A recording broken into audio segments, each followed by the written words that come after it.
Alan, just walk us through how realistic and how probable Lecornu's chances are of striking a deal. I would hesitate to put a number on, his chances. It doesn't look great, I guess, let me put it that way. But that said, in politics, you really never know. I mean, what he's done today, so today he's got these discussions, as you mentioned. He's meeting with the National Rally right now at 10:30 Paris time. He meets with the Socialists, and then he meets with the Greens and the Communists later today.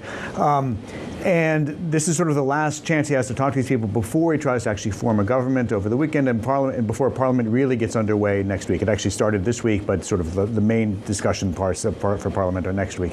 And this morning, just before those talks started, he said that he said the government would not use the system that exists in France, which allows you to push through a bill without a vote if you need to. And it's not a concession in and of itself. It's an administrative tool. But by doing so, it does, in theory, empower Parliament to have a lot more control over what is actually in the budget at the end of the day. Whether that's enough to change things, it's really too early to tell. We'll see, I guess, a bit better after these discussions today. But even then, I'm not sure that we'll really know.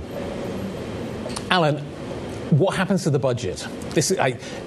We could potentially be heading for a 6% budget deficit. Walk us through kind of what does the next few months look like potentially for this French budget and the possibility of progress?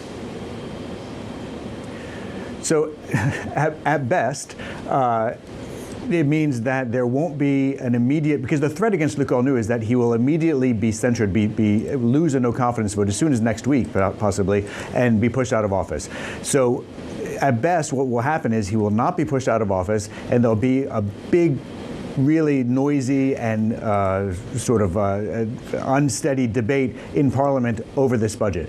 How you get to some sort of actual majority in both the National Assembly and the Senate on a budget is really difficult to see, actually. And this all has to be done in a pretty tight time frame. As you said, the France's budget needs to be done by December 31st, and so that we're actually already in October, so it's really hard to see how this happens. Now that said, because you and I were having this discussion earlier today, if there is no budget in France by the end of the year, it doesn't mean that the government shuts down. What it does mean is that France would have to pass what's called a special law to roll over the 2025 budget into 2026. It's what happened last year.